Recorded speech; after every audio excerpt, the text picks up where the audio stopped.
소설 신인간혁명 4권 제2장 개선.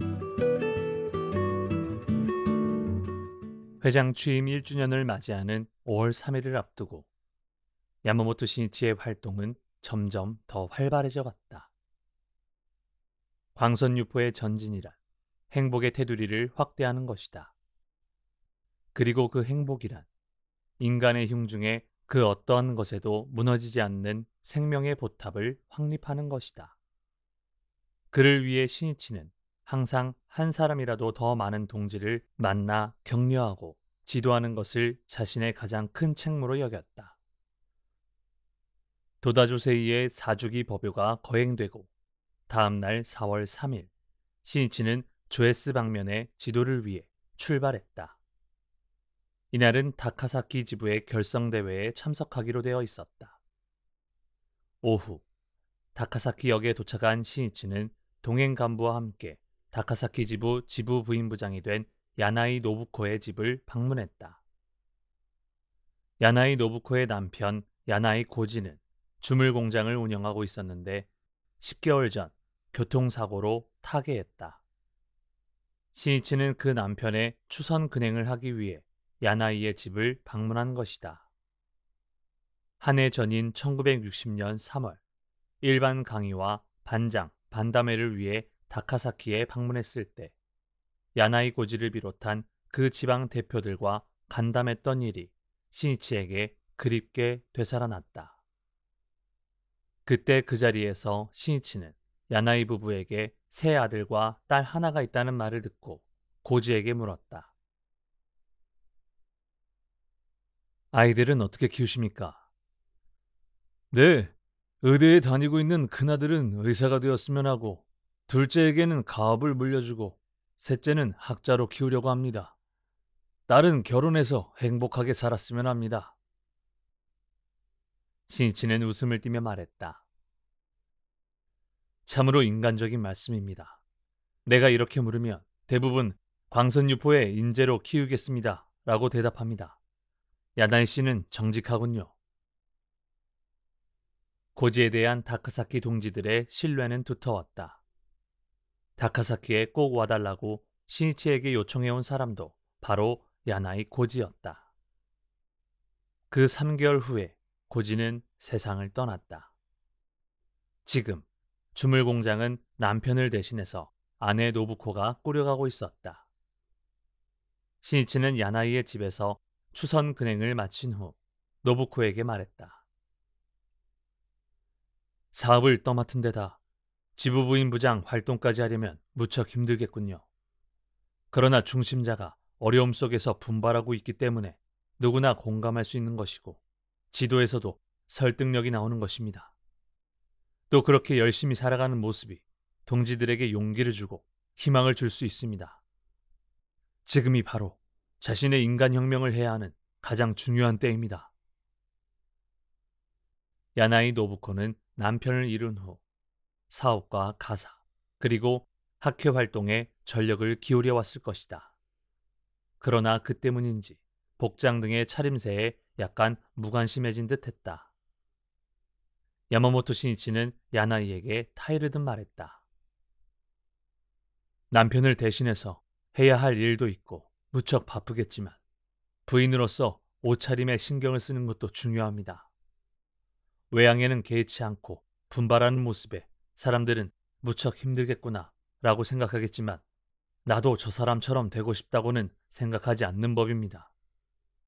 사치스럽게 치장할 필요는 없지만 마음뿐 아니라 모습까지도 아름답게 꾸미는 연구를 잊지 말도록 하십시오. 아이들에게도 어머니가 항상 젊고 아름답다는 것은 기쁜 일이며 또한 어머니를 더 한층 자랑스럽게 여길 것입니다. 주위 사람들이 볼 때도 저토록 힘든 처지인데 산뜻하고 센스도 좋구나 하고 여길 수 있는 사람이 되는 것입니다. 야나이가 전혀 깨닫지 못했던 일이었을 것이다. 야나이는 신이치의 세심한 배려에 마음이 훈훈해지는 것을 느꼈다. 신이치 일행은 그 후 차를 타고 결성대회 장소로 향했다. 차에서 내리자 늠름한 청년들의 웃는 얼굴이 그를 애워쌌다. 그 중에는 나지금 멤버도 몇 명 있었다. 시니치가 1년 전 다카사키를 방문했을 때 젊은 중견 간부로서 회장의 정리를 담당했던 남자 부원들이었다. 그때 시니치는 짧은 이야기였지만 회장 앞에서 임원 청년들과 이야기를 나누었다. 그날 20명 정도의 멤버가 있었는데 신사복을 입고 있는 사람은 몇 사람 되지 않았다. 대개는 점퍼 차림이었으며 신사복을 입었다 해도 신발은 운동화를 신은 멤버도 있었다. 직장도 마을의 작은 공장에서 근무하는 멤버가 많았으며 모두들 매우 어려운 생활을 하는 듯했다. 그러나 그들은 광선유포의 사명을 자각하고 법을 위해, 타인을 위해, 사회를 위해 싸우는 긍지에 불타며 활기에 차 있었다. 시니치는 그 다기진 모습에 감동했다. 예전에 나는 가난하고 병약하여 인생이란 무엇인가 고뇌하였습니다. 그러나 진심에 눈뜨면서 모든 것을 극복해왔습니다. 여러분의 미래에도 틀림없이 무한한 영광이 기다리고 있습니다. 어디까지나 끝까지 신심을 관철하여 유의 고난을 헤쳐나가 직장의 제1인자로서 가슴을 활짝 펼 수 있는 신뢰받는 청년이 되어 주십시오. 청년에게 중요한 것은 어떠한 상황, 어떠한 경우에 처하더라도 자신을 비하하지 않는다는 것입니다. 무슨 일이 있어도 즐겁게 자신의 무한한 가능성을 열어가는 것이 신심이기 때문입니다. 만약 자신 따위는 쓸모없는 인간이라고 생각한다면 그 순간부터 자신의 가능성을 스스로 꺾어버리게 됩니다. 미래를 어떻게 열어갈 것인가 하는 열쇠는 모두 다 현재 자신의 일념에 있는 것입니다. 지금 의욕을 가지고 살아가는가, 그렇지 않은가입니다. 오늘은 여러분의 새로운 출발을 위해 미래에 대한 결의를 담아 청춘 시절에 지은 나의 시를 선사하고자 합니다. 시니치는 이렇게 말하고 자신의 시를 피로했다. 희망에 불타 노도를 향하여 비록 가난한 몸이지만 남이 비웃든 조롱하든 참으며 이제 두고 보아라. 우선 일하라. 젊음이 있는 한. 그 중에는 깔보는 자도 있을 것이다. 그래도 빙긋 웃으며 마음을 불태워 강하고 바르게 나의 길을 가라.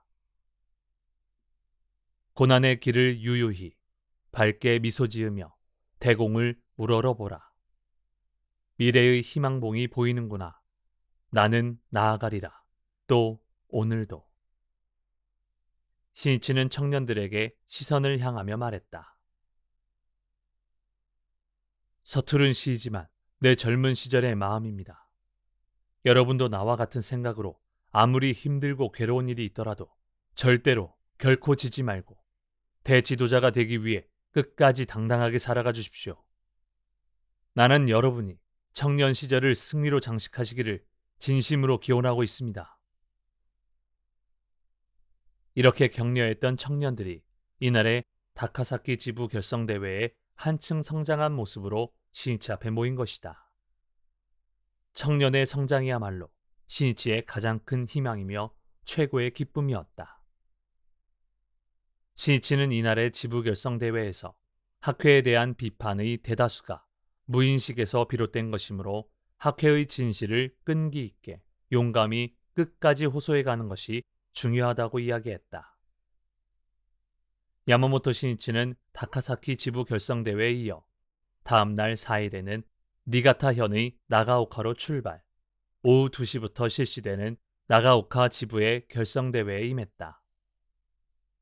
조에스 방면의 지도를 마치고 6일에는 총본산으로 가서 무시바라의 대법회와 대방의 기공식에 참석, 8일에는 다치가와와 기타타마 2개 지부 합동 결성대회에 참석했다. 그리고 12일에는 오사카의 간사이 본부에서 어서 강의를 한 후 다음날 13일부터는 주부로 들어갔다. 14일에는 주부에서 열린 오카자키 지부 결성대회에 15일에는 아이치와 아스타 2개 지부 합동 결성대회에 참석. 그런 와중에도 가는 곳마다 개인 지도에 주력, 기후에도 발걸음을 옮겨 사와이 노보루 지부장의 집을 방문했다. 사와이는 몇 년 전 불황의 파도에 휩쓸려 경영하던 회사가 도산했지만 그것을 훌륭하게 이겨내고 한 해 전에 기후 지부장이 된 구도심이 왕성한 장년부였다. 기후는 나고야라는 대도시의 그늘에 가려 자칫하면 조직적으로 빛을 받기가 힘들 수도 있는 지역이었다. 도쿄의 간부들도 나고야까지는 자주 왔지만 기후까지 오는 일은 그다지 없었다. 그렇기 때문에 신이치는 바로 이 기후에서 지부의 길을 내걸고 광선유포를 지휘하는 민중의 투장을 격려하고 싶었다. 후미진 골목 한 모퉁이에 있는 소박한 집이 사와이의 자택이자 지부 거점이었다. 현관에는 스쿠터 한 대가 세워져 있었다. 이것이 사와이의 소중한 발일 것이다. 벗을 격려하기 위해 계곡의 길과 험난한 산길을 이 스쿠터로 달렸음에 틀림없다. 신이치의 모습을 보자 사와이는 죄송하다는 듯 말했다. 일부러 이런 곳까지 와주셔서 참으로 송구스럽습니다. 신이치는 대답했다. 만약 내게 시간이 있으면 모든 동지들의 가정을 돌아보고 싶습니다만 유감스럽게도 그럴 수가 없습니다. 그러므로 조직에 책임을 지고 있는 간부 여러분께 대신 격려를 부탁드리는 수밖에 없습니다. 그런 의미에서 오늘은 최소한 인사라도 드리기 위해 찾아뵌 것입니다. 그것은 신이치의 솔직한 심정이었다. 자신이 혼자서 모든 책임을 떠맡으려고 할 때 협력해주는 사람이 있다는 것이 얼마나 고마운 일인지 몸에 사무치도록 알게 되는 법이다. 그렇게 된다면 타인에 대해 결코 오만해지지 않는다. 만약 주위 사람이 자신을 떠받쳐주는 것을 당연하다고 여기는 리더가 있다고 한다면 그것은 즉 바꿔 말해서 자신이 일체의 책임을 지려고 하지 않기 때문이라고 할 것이다. 신이치는 노보루에게 가정 방문, 개인 지도의 중요성을 이야기했다. 인재를 육성하기 위해서는 한 사람 한 사람에게 초점을 맞춘 격려와 지도가 중요합니다. 초목을 예로 들어도 햇빛만 비춰준다고 모든 초목이 잘 자라는 것은 아닙니다. 그늘에 가려져 햇빛을 받지 못하는 나무가 있는가 하면 해충 피해를 입은 나무도 있을지 모릅니다. 혹은 양분이 부족한 경우도 있습니다. 그러한 하나하나의 사태에 적절히 대처하고 꾸준히 보살펴가야만 비로소 초목은 성장합니다. 신심의 세계도 마찬가지입니다. 활동 계획을 세우는 일이나 회합에서의 전체적인 지도를 햇빛이라고 한다면 한 그루 한 그루의 초목을 적절히 보살피는 일은 가정 방문, 개인 지도라고 할 수 있습니다. 그런 착실한 활동이 없으면 아무리 조직이 발전하고 있는 것처럼 보여도 인재는 육성되지 않습니다. 그리고 조직도 마침내는 막히게 됩니다. 이제부터라도 지부장으로서 기후 지부의 동지를 한 사람도 불행에 빠뜨리지 않겠다는 마음으로 착실하게 신심 지도의 손길을 보내주십시오. 신이치는 이렇게 말하고 사와이와 굳은 악수를 나누었다. 또한 그곳에 모인 동지들과도 간담했다. 주부의 지도를 마친 신이치는 4월 18일 도쿄 간다의 교리스 강당에서 실시한 제3회 학생부 웅변대회에 참석하고 다음 날 19일에는 사이타마현의 구마가야로 향했다. 구마가야 지부 결성대회를 위해서였다. 전차가 오미야 부근에 이르자 신이치의 뇌리에는 예전에 도다 조세이와 둘이서 오미야 방면을 방문했던 추억이 그립게 되살아났다. 그것은 1950년 가을서리가 내리는 무렵이었다. 난관에 봉착한 도다의 사업을 타개할 실마리를 찾기 위해 어떤 사람을 찾아갔지만 성과 없이 끝나고 말았다. 활로가 끊겼던 것이다. 당시 도다는 사느냐 죽느냐 하는 기로에 처해 있었다고 해도 과언이 아니었다. 도다의 회사에서는 급료의 지급이 계속 늦어져 사원들도 한 사람 두 사람 떠나고 불과 몇 명의 사원밖에 남지 않게 되었다. 도다를 끝까지 지키겠다고 마음먹은 신이치의 건강도 점점 나빠지고 있었던 때였다. 돌아오는 길에 도다와 둘이서 강의 흐름을 따라 걸었다. 하늘에는 별이 차갑게 반짝이고 있었다. 밤하늘은 아름다웠다. 그러나 추위가 몸으로 스며들었다. 그것은 세간의 차가움이기도 했다. 두 사람은 묵묵히 강가의 길을 계속 걸었다. 도다는 태연했다. 여느 때와 조금도 변함이 없었다. 그러나 신이치는 죄송스러움에 가슴이 아팠다. 아무리 도다 자신의 사업이라고는 하나 스승을 동분서주하게 만들고 남에게 머리를 숙이게 하지 않으면 안 된다는 것이 참을 수 없이 분하고 괴로웠다. 신이치는 힘이 모자라 스승을 끝까지 지킬 수 없는 자신이 한심스러웠다. 그런 신이치도 너무나 지쳐 있었다. 신이치의 구두가 걸을 때마다 벗겨지려 했다. 살펴보니 구두끈이 풀려 있었다. 그 구두도 너무 닳아 구멍이 나 있었다. 신이치는 허리를 굽혀 끈을 다시 매면서 무심코 당시 유행하던 별의 흐름에 이런 여자로 누가 만들었나 라는 노래 가사를 바꾸어 이런 남자로 누가 만들었나 라고 흥얼거렸다. 그때 도다가 뒤돌아보았다. 도다의 안경이 반짝 빛났다. 나다! 이렇게 말하고 도다는 환하게 웃었다. 내일이 어떻게 될지 모르는 고경의 한복판에 있으면서도 유연하게 웃으며 나의 책임이다 라고 말하는 도다의 대확신에 넘친 솔직한 말에 신이치는 가슴이 뜨거워졌다. 신이치는 생각했다. 스승의 확신은 언제나 진실을 말한다. 그렇다면 제자도 진실로 응하지 않으면 안 된다. 그것은 고투의 시절이었지만 사제의 길을 걷는 하루하루는 황금빛으로 가득 차 있었다. 그로부터 10여 년의 세월이 흘렀다.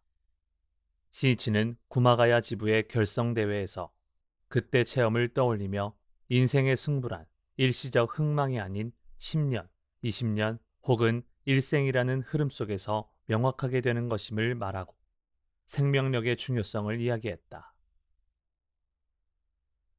인생에는 산이 있는가 하면 계곡도 있습니다. 그리고 같은 길이라도 강한 생명력을 가진 사람은 유유히 걸어갈 수 있습니다. 어느 때는 벚꽃을 구경하며 또 도중에 주먹밥을 먹어가면서 비탈길도 즐기며 명랑하게 나아갈 수 있습니다. 그러나 생명력이 약하면 완전히 지쳐서 주위의 풍경도 눈에 들어오지 않고 괴로움밖에 느낄 수가 없습니다. 우리들은 이 세상에 즐기기 위해 태어났습니다. 그러기 위해서는 생명력이 필요하며 그 원천은 창제입니다. 그러므로 여러분은 창제를 근본으로 남이 어떻게 보더라도 뭐라고 말해도 자기 자신은 이렇게 끝까지 살아가는 것이다 라고 정하고 당당하게 신심에 면례해 주십시오. 그 사람이 행복한 사람입니다. 그리고 아 즐겁구나 라고 말할 수 있는 인생을 또 지부를 구축해 주셨으면 합니다. 야마모토 신이치는 구마가야에 이어 다음날 20일에 군마현 기류시에 위치한 사원의 낙경 입불식과 기류 지부의 지부 결성대회에 참석했다. 기류는 도다 주세이가 1946년 9월 전쟁 후 최초로 지방 지도를 할 때 방문한 곳이기도 하다. 이때 전쟁으로 소개되었던 마키구치 시절의 회원들이 부근에 있는 정종사원의 신도들에게도 이야기하여 함께 도다를 맞이한 후 좌담회를 개최하였던 것이다. 그러나 신도라 해도 근행을 할 수 있는 사람은 거의 없었다. 또 오래된 신도라고 으스대는 사람도 있었으며 순수한 구도의 숨결은 느낄 수가 없었다. 도다는 동행한 멤버에게 말했다. 이곳의 신심은 탁해져 있다. 깨끗하게 만들어주지 않으면 언젠가는 큰일이 생길 것이다.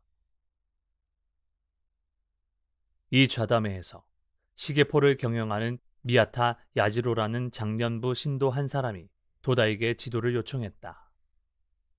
미야타는 척추 카리에스로 괴로워하고 있었다. 병원을 전전해 왔지만 별다른 차도가 없다는 것이다. 도다는 숙명 전환을 위해서는 절복이 중요하다는 것을 말하고 미야타에게 광선유포에 살아가는 결의를 촉구했다. 미야타는 도다의 지도를 받고 정신이 번쩍 들었다. 오래전부터 1년 정종의 신도였지만 가장 중요한 절복을 한 적은 없었다. 야지로는 절복에 힘쓰겠다고 굳게 결의했다. 그리고 군마현의 오고마치와 도치기현의 도요다 무라에 있는 두 1년 정종 사원의 신도와 학회원으로 구성된 정법회라는 조직의 회장이 되어 활동을 개시했다. 도다는 그 후에도 종종 기류로 발걸음을 옮겨 지도에 임했다. 그렇지만 정법회에 대해서 도다는 아무런 언급도 하지 않았다. 다만 이렇게 말했다. 여러분은 광선유포는 내가 하겠습니다 라고 말할 수 있겠는가? 말할 수 없을 것이다. 분명히 말해두겠다. 이것은 나밖에 할 수 없는 일이다. 마침내 이 도다가 본격적으로 일어설 때에는 함께 광선유포를 해가지 않겠는가? 기류에서의 절복은 진전되어 5년 후인 1951년경에는 300세대 정도가 되었다. 학회본부에서 5월 3일에 도다 조세이 제2대 회장의 취임식이 거행된다는 것을 알리는 엽서가 미야타의 집으로 도착한 때는 그해 3월 하순경의 일이다. 그 엽서에는 이렇게 쓰여 있었다. 드디어 도다 선생님이 학회 회장으로 취임하시게 되었습니다. 기류의 여러분도 이때를 얼마나 애타게 기다렸겠습니까? 새로운 출발에 굳은 결의를 안고서 도다 선생님의 슬하로 달려와 주십시오. 미야타 야지로는 정법회 간부의 협의의 자리에서 이 엽서를 모두에게 보여주었다. 이렇게 엽서가 와 있는데 어떻게 생각하는가? 그러자 한 사람이 대답했다. 똑같은 어서를 배견하고 똑같이 절복을 하고 있다. 우리들은 우리들대로 열심히 하면 되지 않는가? 도다의 회장 취임식에 참가하자고 말하는 사람은 아무도 없었다. 도다는 기리로부터 회답을 기다리고 있었지만 아무런 소식도 없었다. 도다는 학회 본부에서 간부들에게 말했다. 지금 이 도다와 함께 일어서지 않으면 생애 후회하게 된다. 다시 한번 연락을 해주게. 기류에는 2번, 3번 연락을 취했다. 그러나 기류에서의 회답은 없었다. 그리고 5월 3일 도다의 회장 취임식을 맞이했지만 결국 정법회에서는 아무도 참석하지 않은 채 끝났다. 미야타는 도다에게 반발하려는 마음이 있었던 것은 아니다.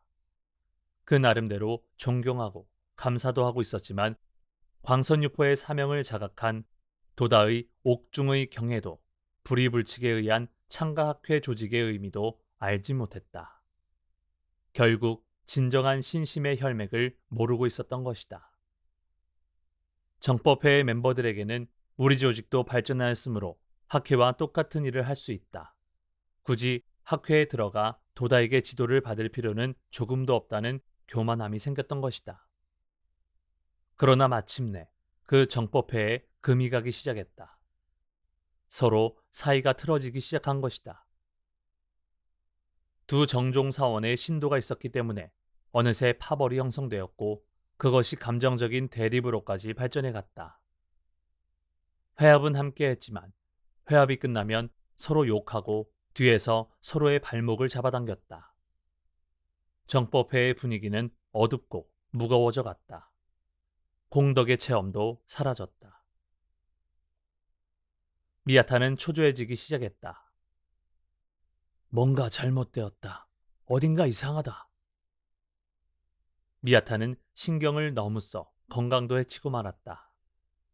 그 무렵 포목 판매를 하던 정법회의 청년부장 데라다 미치오라는 청년이 출장처인 센다이에서 학회에 센다이 지부 총회가 있다는 것을 듣고 총회에 참석했다. 1954년 4월의 일이다. 데라다는 회합의 박력과 명랑함에 압도되었다. 그리고 무엇보다도 불법의 법리에 투철하며 대확신이 넘치는 도다 조세이의 지도에 감동했다. 학회는 굉장하다. 정법회와는 전혀 다르다. 이것이 진정한 대성인의 불법의 세계인가? 신심을 하려면 도다 선생님의 지도를 받아야 한다. 그는 길 위로 돌아오자 정법회의 회장인 미야타 야지로의 집을 방문하여 총회의 모습과 자신의 생각을 이야기했다. 자네도 그렇게 생각하는가? 실은 요즘 들어 나도 그렇게 생각하고 있었다네. 이제서야 도다 선생님이 말씀하신 의미를 겨우 알기 시작한 듯한 기분일세. 역시 광선유포는 도다 선생님만이 할 수 있는 일이야. 결코 내가 생각하고 있는 것처럼 간단한 것은 아니었어. 그렇게 이야기하는 미야타의 얼굴에는 깊은 고뇌가 어려 있었다. 미야타는 돌이킬 수 없는 실패를 하고 말았다는 것을 깨닫기 시작한 것이다. 두 사람은 서로 상의하여 학회에 입회하기로 했다.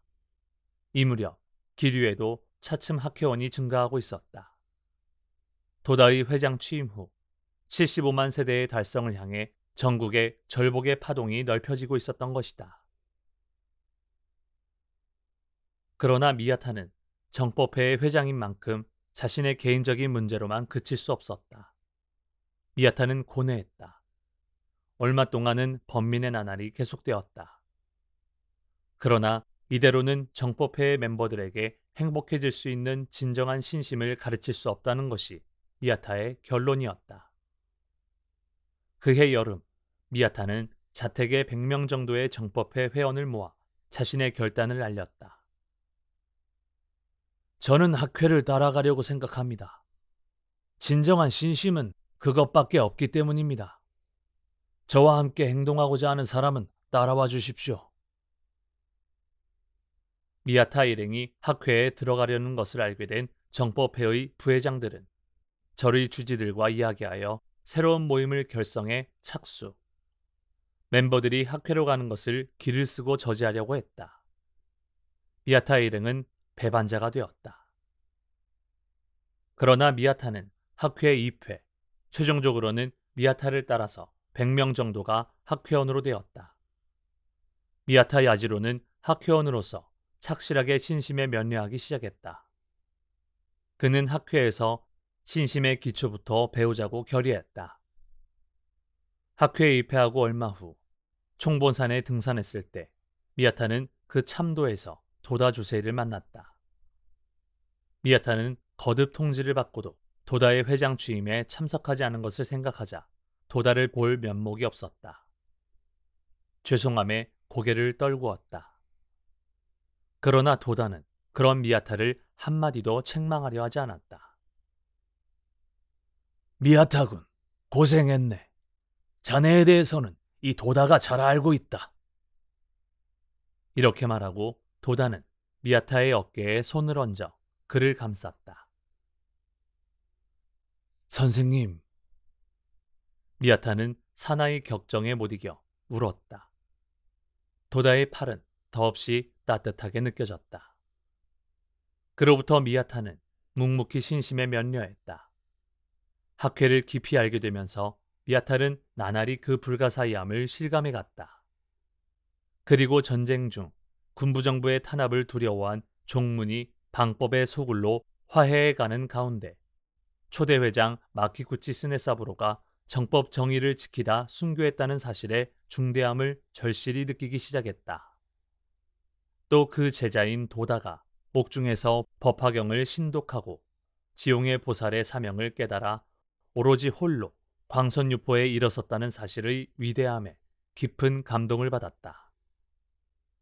미야타는 창가학회야말로 니치렌 대성인의 신심의 혈맥을 계승하는 유일한 불의불칙의 단체임을 생명으로 느껴갔다.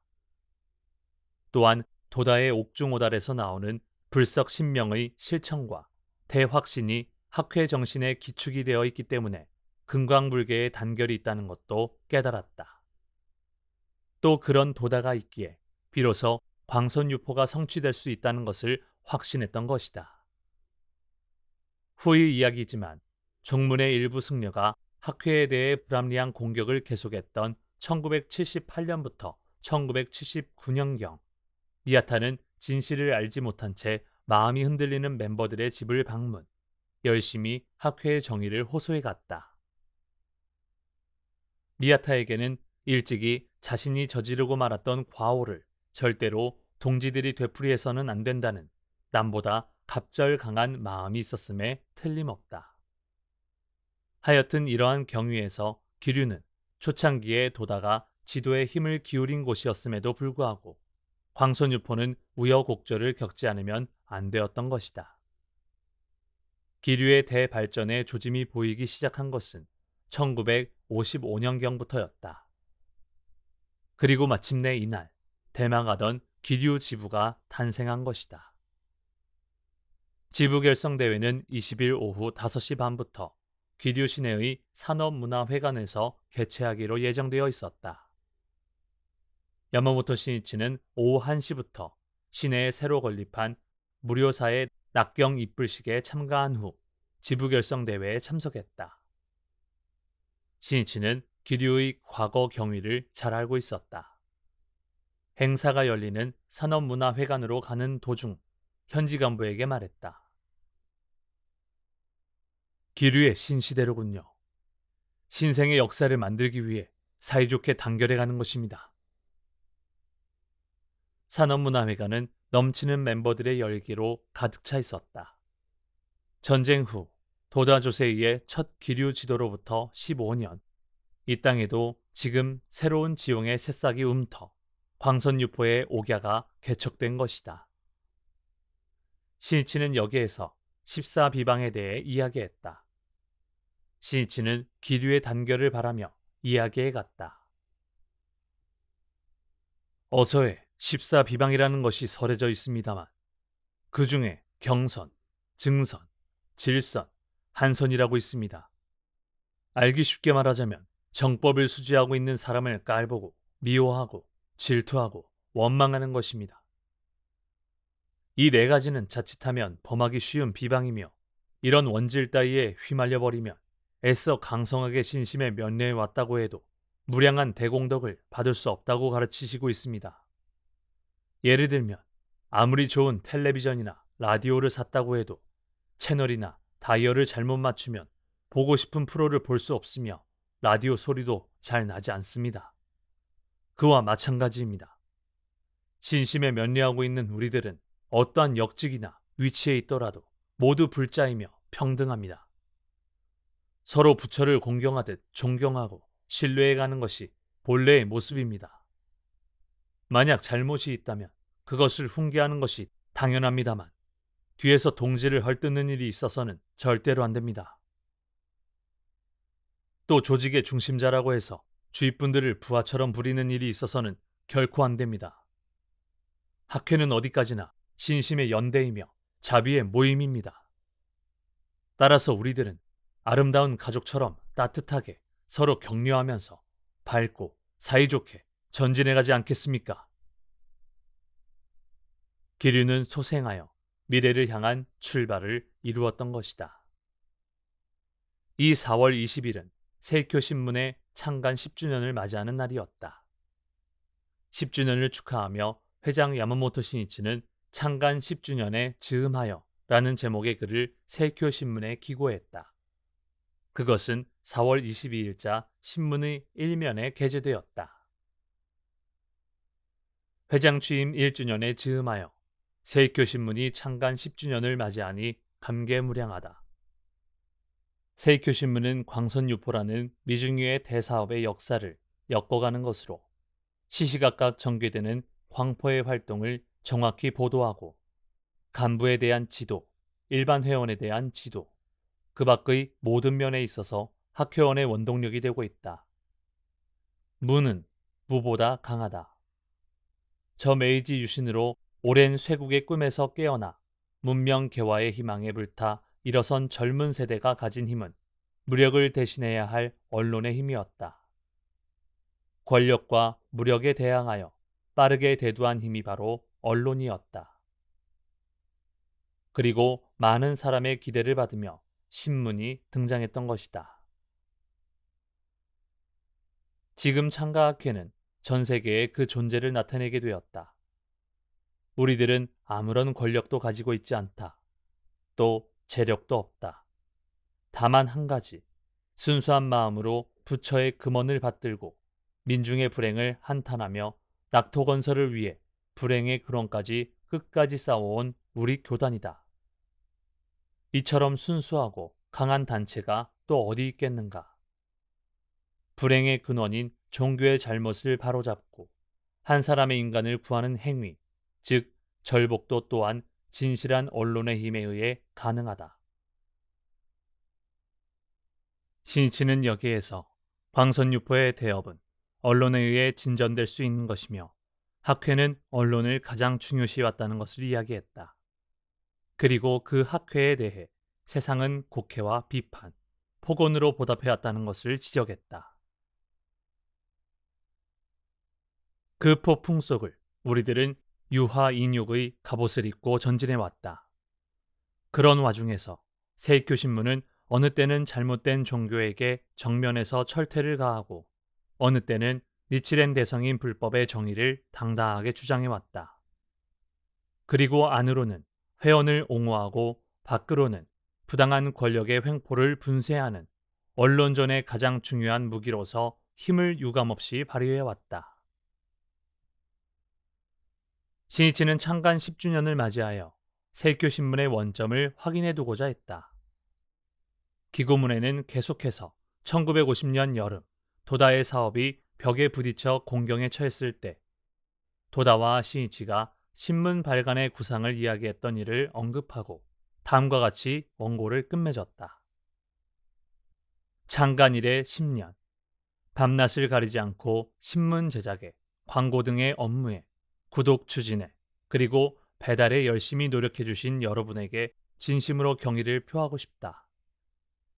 일찍이 은사가 원컨대 하루라도 빨리 전 일본 사람에게 이 신문을 읽게 하고 싶다고 말씀하셨던 확신을 지금이야말로 강하게 상기하고자 한다. 그리고 직접 신문에 종사하는 사람만이 아닌 전 회원이 이 은사의 마음을 명심하여 세이쿄 신문을 지키고 육성해 가기를 바라는 바이다. 세이쿄 신문은 순간 이면의 구성으로 오천부부터 출발했다. 그것이 수요일에 4면, 토요일에는 8면으로 구성되는 주 2회 발간으로 185만 세대 회원의 기관지가 되었다. 참으로 비약적인 발전이다. 또한 1956년에 도쿄판, 북일본판, 서일본판의 3개의 판에서 시작된 지방판도 이때에는 7개 판 체제로 되었다. 그에 따라 지방지국도 확충, 발전하여 1959년 7월에는 간사이, 홋카이도, 도호쿠, 주부, 주고쿠, 규슈의 전국 6개 지국의 체제가 정비되었다. 또한 통신원 제도도 1954년에 설치되어 이 시점에서 전국의 통신원 49명, 준통신원 215명의 진용을 갖추게 되었다. 게다가 학회 본부에서 도보로 몇 분 거리인 신주쿠구 시나노마치 18번지에 건설 중인 신문사의 새 사옥도 거의 완성되어 5월 4일에 낙경식을 거행하기로 했다. 새 사옥은 지상 3층, 지하 1층의 철근 콘크리트 구조로 당시 학회 건물 중에서는 가장 뛰어난 설비를 갖춘 건축물이라고 할 수 있었다. 신문이 창간된 직후에는 도쿄 이치가야에 있는 어느 빌딩의 좁은 방에 편집실이 있었는데 그 편집부에는 구식 카메라만 한 대 있었을 뿐이었다. 어느 날 편집부원 한 사람이 도다 주세이에게 좀 더 좋은 고성능 카메라를 구입해달라고 요청했다. 그러자 도다는 웃으면서 말했다. 고성능 카메라로 좋은 사진을 찍는 것은 누구나 할 수 있다. 값싼 구식 카메라로 훌륭한 사진을 찍는 것에 카메라맨의 진가가 있는 것이다. 도다는 가능하다면 훌륭한 카메라를 몇 대라도 사주고 싶었다. 그러나 당시 학회에는 그럴 만한 여유가 전혀 없었다. 세이쿄 신문의 발전은 실로 격세지감이라고 할 수 있었다. 야마모토 신이치는 기류 지부의 결성대회에 이어 주고쿠 지도로 향했다. 4월 22일에는 오카야마의 주고쿠 본부에서 실시되는 지구부장회에 참석하고 다음 날 23일에는 시마네현의 마스에로에 갔다. 이날 실시되는 마스에 지부의 결성대회에 참석하기 위해서이다. 마스에를 처음으로 방문하게 된 신이치는 역으로 마중 나와준 하마다 겐스케 지부장의 얼굴을 보자 웃는 얼굴로 이야기했다. 드디어 마스에에 왔습니다. 자, 이제 새로운 출발입니다. 네, 감사합니다. 풍채가 좋은 하마다가 긴장한 얼굴로 대답했다. 하마다의 집은 역 바로 앞이었다. 하마다는 회사로 사용하고 있는 자택의 1층에서 자동차 수리 공장을 운영하고 있었다. 그는 보통 소학교를 마치자 일터로 나갔다. 고생을 거듭한 끝에 전쟁 후 회사를 일으키고 20-30명의 종업원까지 거느리게 된 마을의 성공자 중 한 사람이었다. 그러나 사업이 궤도에 오르자 주색에 빠져들었다. 날이 저물기 시작하면 접대를 핑계로 집을 나가 외박하는 일이 잦았다. 아내 유키코는 남편에 대한 불신감이 깊어져 저녁이 되면 두 사람은 을에 말다툼을 벌이게 되었다. 회사 경영에는 지장이 없었지만 가정 불안은 날이 갈수록 심해져 갔다. 유키코는 남편의 일로 번민하는 사이에 저녁 때가 되면 심장이 뛰어 마치 막대기라도 삼킨 듯한 답답함을 느끼게 되었다. 발작이 시작되자 몸은 굳어지고 얼굴이 흑빛으로 변했다. 겐스케도 처음에는 놀라 걱정했지만 익숙해지자 꾀병이 아니냐는 생각이 들었다. 어느 날 유키코가 발작을 일으켜 병원에 가보니 노이로제라는 진단을 받게 되었다. 그때 아는 사람으로부터 불법 이야기를 들은 유키코는 지푸라기라도 잡는 듯한 심정으로 입회했다. 1957년 3월의 일이다. 신심을 시작한 유키코는 열심히 절복에 면녀했다. 주위 사람들은 신기한 눈초리로 바라보며 저렇게 한다고 병이 나을까라고 험담을 해댔지만 유키코는 날이 갈수록 건강해졌다. 그 모습을 본 남편 겐스케도 유키코의 권유로 입회했다. 또 3명의 딸들과 종업원들도 차례로 신심하기 시작했다. 유키코는 생각했다. 남편이 신심을 하기 때문에 이제 반드시 내 곁으로 돌아올 것이다. 이제 걱정 없다. 그러나 하마다 겐스케는 입회는 했지만 근행 한번 제대로 하지 않았다. 외박도 여전히 계속되었다. 유키코의 희미한 기대는 허무하게 사라져갔다. 다시 절망에 휩싸였다. 입회하고 4개월이 지난 7월, 유키코는 터무니없는 말을 중얼거리기 시작했다. 남편 때문에 어깨가 결리다. 결국에 목줄기가 끊어져 버렸어. 이제 나는 죽고 말겠지. 심한 불안에 시달리며 자신을 비하하고 죽음만을 생각하는 나날이 계속되었다. 그래도 몸 상태가 좋을 때는 나의 수겁은 신심으로 전환할 수밖에 없다며 창제에 면녀했다. 8월 어느 날, 유키코는 벽장 안에서 면도칼로 혀를 끊어 자살을 기도했다. 다행히 가족이 빨리 발견하여 큰일은 면할 수 있었다. 딸들의 당혹스러움과 괴로움도 깊었다. 흉기가 될 만한 것은 모두 감추고 가스 차단기에도 주의해야만 했다. 유키코는 그 후에도 자살을 기도했다. 9월에는 농약을 마셨지만 이때도 죽지 못했다. 그리고 10월에는 마루 밑에 숨어 굶어 죽으려고 했다. 몇 시간 후에 발견되었을 때는 이미 말하는 것도 눈동자도 완전히 이상해져 있었다. 다음날 아침, 가족은 유키코를 대학병원에 입원시켰다. 의사가 정신분열증이라는 진단을 내렸다. 병원에서도 유키코는 한참 동안 환각에 빠져 의미를 알 수 없는 말을 외치기도 했다. 그러나 그러한 속에서도 그 괴로움을 극복하려고 창제를 계속했다. 불가사의하게도 10일, 20일이 지나는 동안 유키코의 마음은 조금씩 평정을 되찾아 엷은 종이를 벗겨내듯 차도를 보이기 시작했다. 의사도 놀랄 만큼 치료는 효과를 거두었고 약 100일 만에 유키코는 퇴원할 수 있었다. 그 모습을 보고 겐스케도 진심으로 신심에 눈을 떴다. 외박도 일체 그만두고 가족 모두가 진지하게 근행을 하게 되었다. 그와 함께 가정은 밝아지고 유키코도 생기를 되찾아 완전히 건강을 회복했다. 크게 놀란 것은 이웃 사람들이었다. 하마다 씨는 주색도 완전히 끊었고 부인도 병을 이겨냈어. 그토록 싸우기만 하더니 요즘은 사이도 좋아졌고. 역시 신앙 덕분인가? 하마다는 유키코를 따라 절복하러 다니기 시작했다. 하마다 부부의 모습을 보고 불법 이야기를 들은 사람들은 잇따라 입회에 갔다.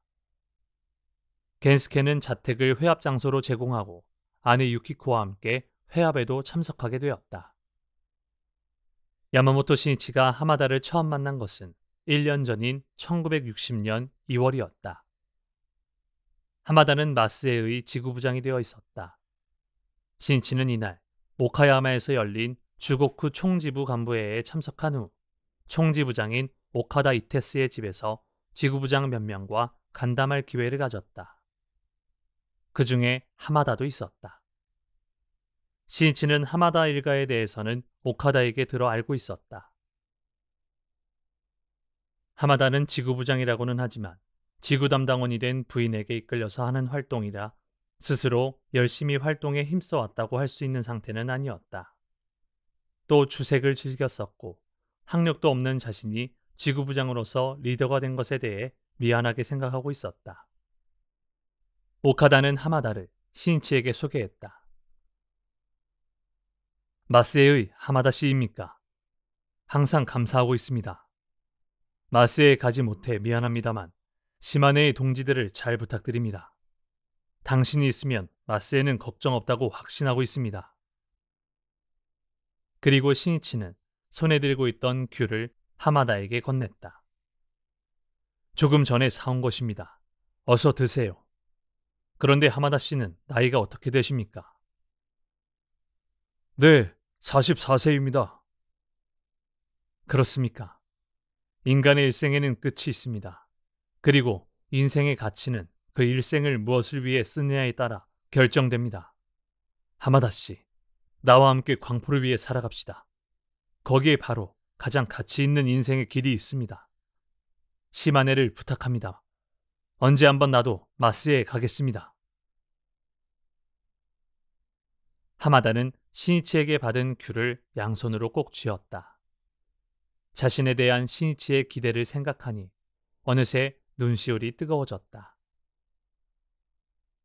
이런 나를 진심으로 걱정하고 격려해 주시다니.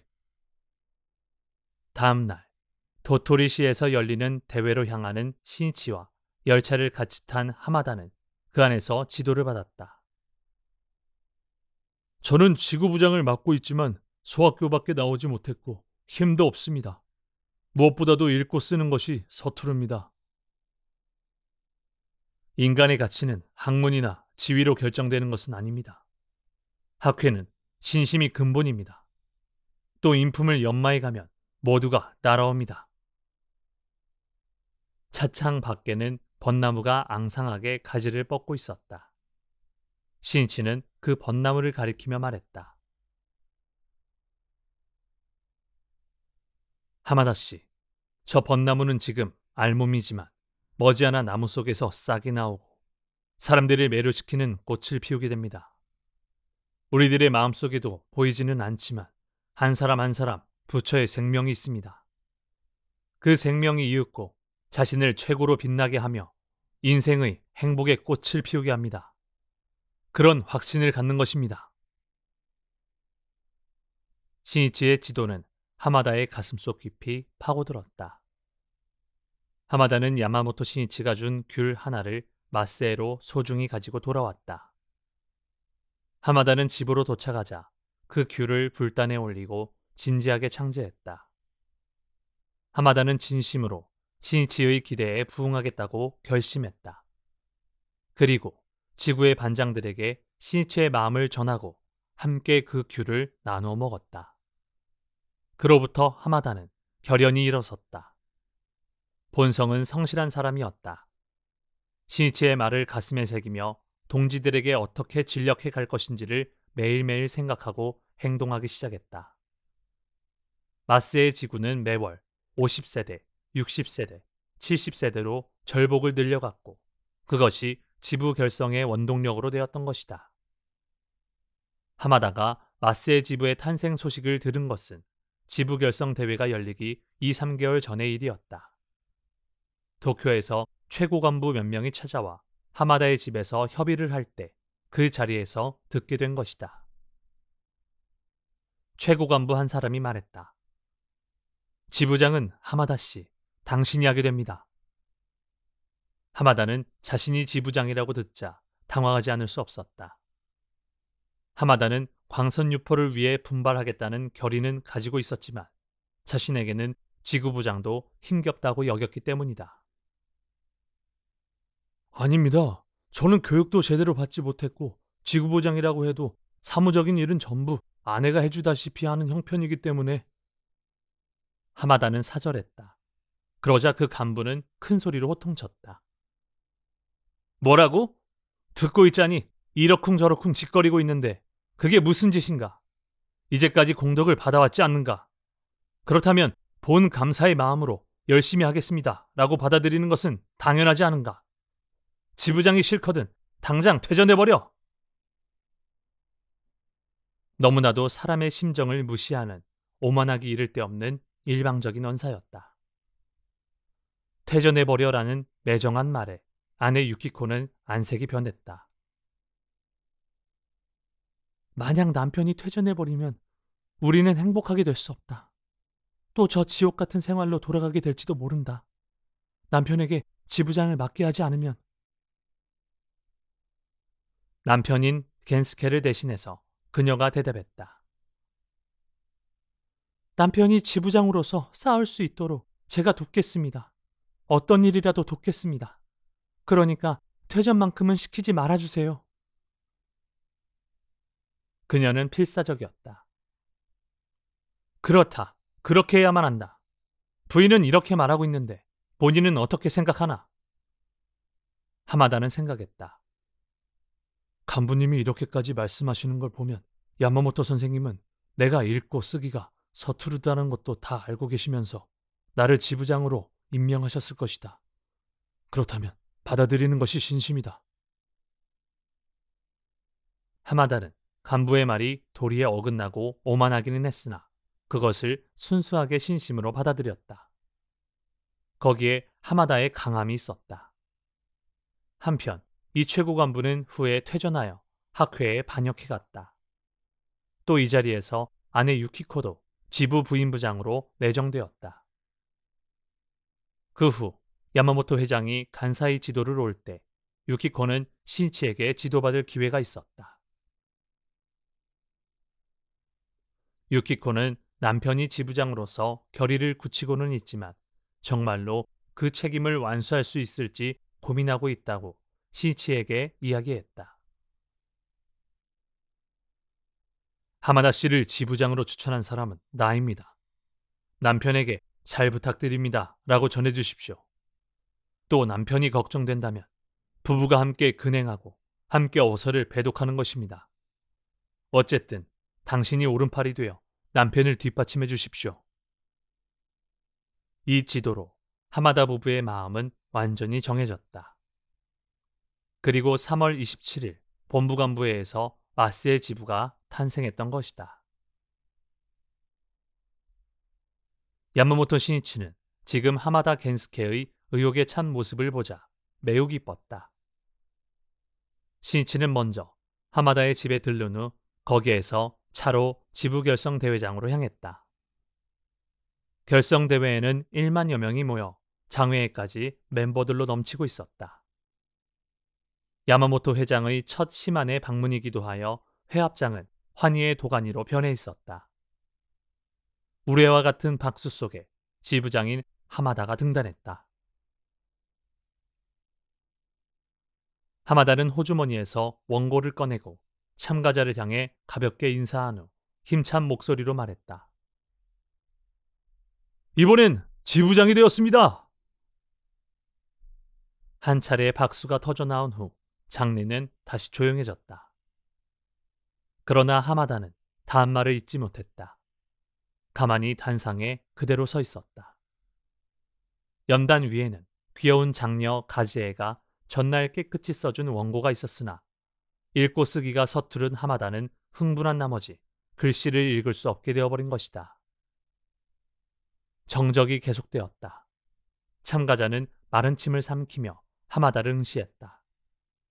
하마다의 이마에는 땀이 흐르고 있었다. 오랜 침묵이었다. 그때 회장 한 모퉁이에서 창제 소리가 들렸다. 하마다의 어머니였다. 그것에 이끌리듯 장내 여기저기에서 제 목소리가 울려 퍼졌다. 참가자들은 하마다 겐스케가 말 주변은 없었으나 모두들 그의 인품을 잘 알고 있었으므로 그를 흠모하고 있었다. 그 마음이 단상에서 한참을 서 있는 하마다를 향한 응원의 창제가 되어 회장에 울려 퍼졌던 것이다. 그 소리는 점차 커져갔다. 그의 침묵은 2, 3분 정도였을지도 모른다. 그러나 참가자들에게는 너무나 길게 느껴졌다. 하마다는 그렇게 서 있다가 손으로 이마에 땀을 훔치고는 전 생명력을 쥐어짜듯 말했다. 지부는 지금 7,200세대, 올해 안에 1만 1,000세대로 만들겠습니다. 잘 부탁드립니다. 이렇게만 말하고 하마다는 깊이 인사를 한 후 자리로 돌아갔다. 터질 듯한 큰 박수가 울려 퍼졌다. 그것은 동지의 따뜻한 마음과 마음의 결합이 펼쳐낸 환락과 환희의 명화였다. 야마모토 신이치는 그 광경을 미소 지으며 가만히 지켜보고 있었다. 이것으로 마스의 지부는 걱정 없다. 신이치는 이렇게 실감했다. 마침내 식수는 회장의 강연 차례가 되었다. 신이치는 불법은 승부이며 자기 자신의 행복 경애를 구축해가기 위해서는 용기 있는 신심의 행동이 중요하다고 호소했다. 지부 결성 대회가 끝나자 신이치는 하마다와 함께 장외로 나가 실내에 들어오지 못한 동지들을 격려했다. 거기서 하마다와 함께 단상으로 올라가 그의 어깨를 두드리며 말했다. 여러분, 하마다 씨는 나의 부탁으로 지부장이 되었습니다. 아무쪼록 모두가 잘 지켜주시기 바랍니다. 그 후 신이치는 다시 한번 하마다의 집을 방문했다. 하마다는 지부결성대회에서 만족스럽게 말을 하지 못한 탓인지 풀이 죽어 있었다. 신이치는 하마다에게 물었다. 당신은 지금 무엇을 고민하고 있습니까? 네, 저는 모두를 납득시킬 수 있는 말도 할 줄 모릅니다. 어떻게 활동하면 좋을지. 그러자 신이치는 동행 간부에게 종이와 먹을 준비해달라고 부탁했다. 그리고 붓으로 성불사라고 종이에 적어 하마다에게 주었다. 어서에는 성불사를 함이라고 있습니다. 이야기를 하는 것이 불법입니다. 제목을 봉창하고 어쨌든 사람들을 격려해 가는 것입니다. 그렇게 하면 훌륭하게 이야기할 수 있게 됩니다. 그러나 긴 이야기를 할 필요는 없습니다. 한마디라도 좋습니다. 어쨌든 신심과 진심 어린 일념의 소리로 말하는 것입니다. 하마다는 야마모토 신이치가 이날 했던 말을 결코 잊지 않았다. 하마다가 지부장으로서 활동을 시작하자 활동 방침을 세우거나 설명하는 일은 그를 보자 하는 다른 간부가 해주었다. 하마다의 인덕이기도 했다. 그리고 하마다는 한마디, 전혼을 담아 이렇게 호소하는 것이었다. 하지 않겠는가? 그러나 하마다의 이 한마디는 언제나 모두의 가슴에 메아리 쳤다. 그 말에 동지들은 분기하여 시만의 광포의 대발전을 구축해 갔던 것이다. 신이치는 하마다의 집에서 그의 아내 유키코에게 말했다. 고생이 많으셨겠지요. 그러나 이제 걱정할 필요 없습니다. 남편은 훌륭한 지부장이 되었습니다. 당신의 일념으로 승리했습니다. 또 3명의 딸들에게도 정중하게 인사했다. 장녀 가지에는 18세, 차녀 나미코는 14세, 막내딸 가오리는 10세였다. 이번에 아버지는 지부장으로서, 어머니는 지부 부인부장으로서 활약하게 되었습니다. 여러 가지로 수고하시겠지만 잘 부탁드리겠습니다.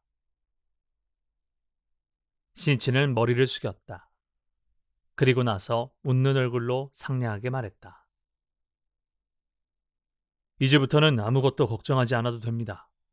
모두 나의 가족입니다. 무슨 일이 있으면 내가 가족을 지키겠습니다.